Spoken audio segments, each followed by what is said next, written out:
Selamat pagi, jumpa lagi di Berita Padang bersama saya, Afri Meriana.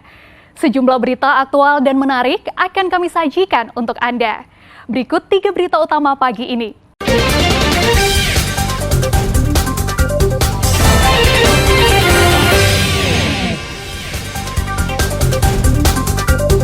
Banjir bandang di Nagari Barula, Tanah Datar. Pemerintah setempat tetapkan tanggap darurat. Seorang pencuri ditembak polisi saat mencoba kabur dari sergapan petugas. Kantor Bank Indonesia di Batang Arau dijadikan museum mini.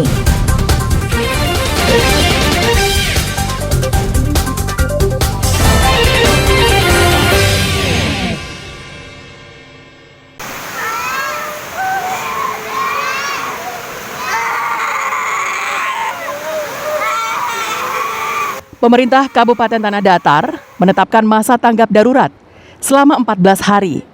Usai banjir bandang menerjang Nagari Barula, Kecamatan Tanjung Baru, pada Jumat sore pekan lalu. Saat peristiwa itu terjadi, anak-anak menangis histeris, menyaksikan air sungai meluap melanda kampungnya. Banjir bandang itu terjadi akibat sungai yang meluap setelah hujan beberapa jam dan merendam puluhan rumah, areal pertanian, dan tempat ibadah. Menurut warga setempat, baru kali ini air sungai meluap hingga mengakibatkan banjir bandang. Jam 4 siang tadi hujan lebat kali kan, jadi naik selama ini nggak pernah airnya besar, baru sekali inilah airnya yang naik sampai segini. Oh, baru kali ini airnya naik gitu? Ya, baru kali inilah yang naik airnya. Itu tadi ada jembatan gimana ceritanya? Ada jembatan air situ yang melewati jembatan. Ya. Nah, itulah air yang paling besar yang kalau sebelumnya belum ada. Itu baru kali inilah. Sampai putus gitu ya Pak ya jembatannya? Putus nggak putus ya, cuman melewati aja dilangkainnya gitu. Oh, sampai melangkahi jembatan itu. Itu kayak itulah airnya. Selama ini Baru inilah kejadian kayak gitu. BPBD Tanah Datar yang datang ke lokasi melakukan pendataan wilayah terdampak banjir. Saat ini ada beberapa rumah yang sangat dekat dengan aliran sungai. Itu kita menyarankan memang mengungsi ke tempat yang lebih aman. Kepala BPBD Tanah Datar juga mengingatkan kepada warga yang tinggal sangat dekat dengan aliran sungai agar mengungsi sementara ke tempat yang lebih aman. Karena mengingat cuaca buruk dan seringnya hujan melanda sebagian besar wilayah Tanah Datar. Sri Louis melaporkan dari Tanah Datar.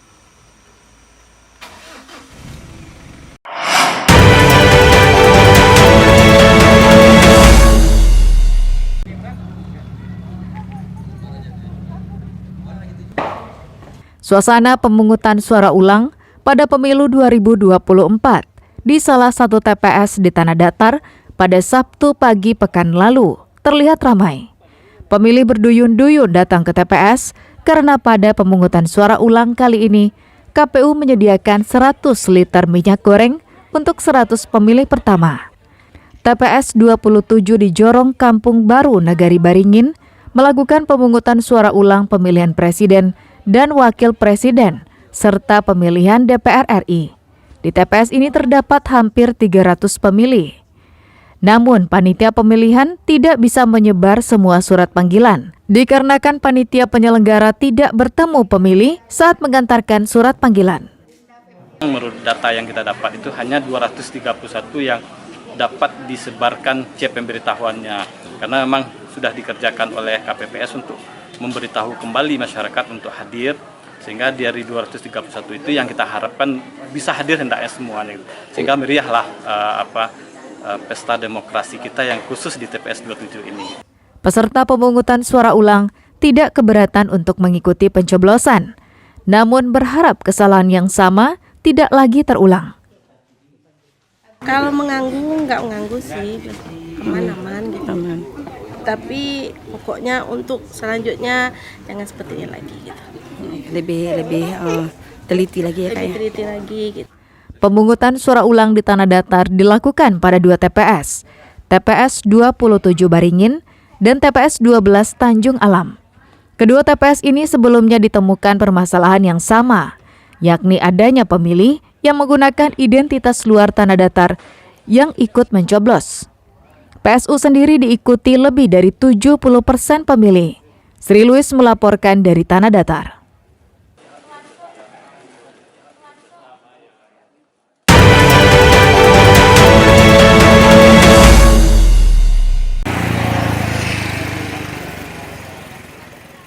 Warga Kampung Olo, Kelurahan Kampung Lapai, Kecamatan Nanggalo, Padang, tetap antusias mendatangi TPS 14 untuk melakukan pemungutan suara ulang pada hari Sabtu pekan lalu. Pemungutan suara ulang ini dilakukan karena ada kesalahan pada pemungutan suara tanggal 14 Februari lalu, ketika seorang pemilih dari luar kota yang tidak masuk dalam daftar pemilih tambahan diizinkan mencoblos di TPS itu hanya menggunakan KTP. Walau diulang, animo masyarakat untuk mencoblos tetap tinggi.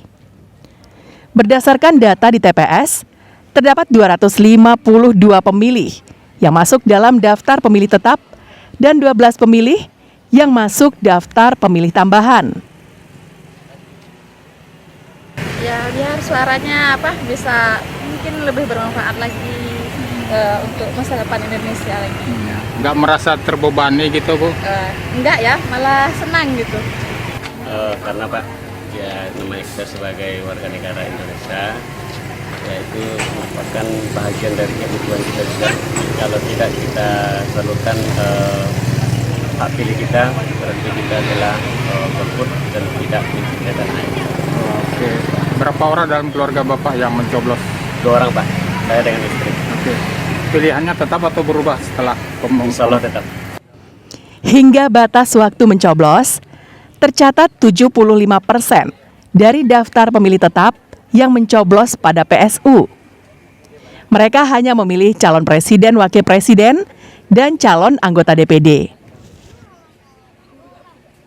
Karena ini ada pemilih yang datang yang sebetulnya tidak administrasi tidak sini, dia ada di sini untuk memilih.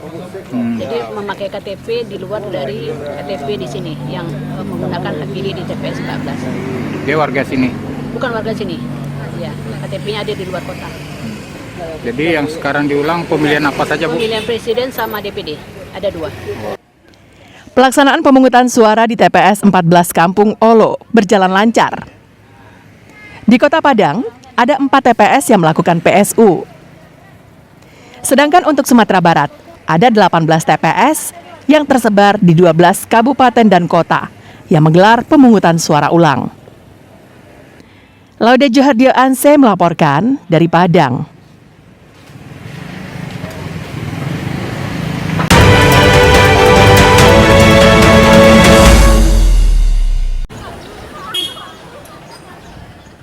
Komisi Pemilihan Umum bersama Bawaslu Sumatera Barat memusnahkan sisa surat suara yang tidak terpakai maupun yang rusak.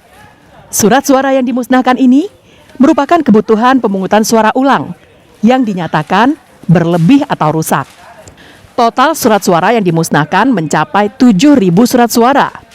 Ribuan surat suara yang rusak dan berlebih itu dimusnahkan dengan cara dibakar di belakang kantor KPU Sumatera Barat. Pemusnahan ini disaksikan oleh polisi dan Bawaslu Sumatera Barat. Yang dimusnahkan adalah surat suara pemungutan suara ulang untuk pemilu DPD, DPR RI, daerah pemilihan Sumbar 1 dan Sumbar 2, dan kemudian surat suara pemungutan suara ulang pemilu DPRD Provinsi untuk 8 daerah pemilihan. Kelebihan dan sisa yang tidak digunakan, serta ada yang rusak tadi, itu yang dimusnahkan. Selain yang dimusnahkan itu sudah didistribusikan ke kabupaten kota yang melaksanakan.